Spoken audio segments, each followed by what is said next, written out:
यंदा 2025-26च्या हंगामात पावसाची काही म्हणजे पाऊस काही ठीक पडला नाही, कमीच पाऊस आहे. परंतु शेतीची पिकं चांगली आहेत. पाहू शकता ही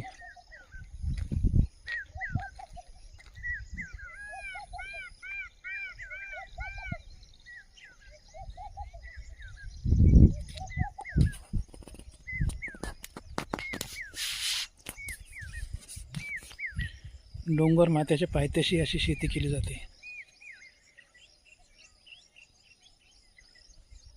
हे अगदी डोंगर माथ्याच्या पायथ्याशी शेती आहे. सोयाबीन, तूर,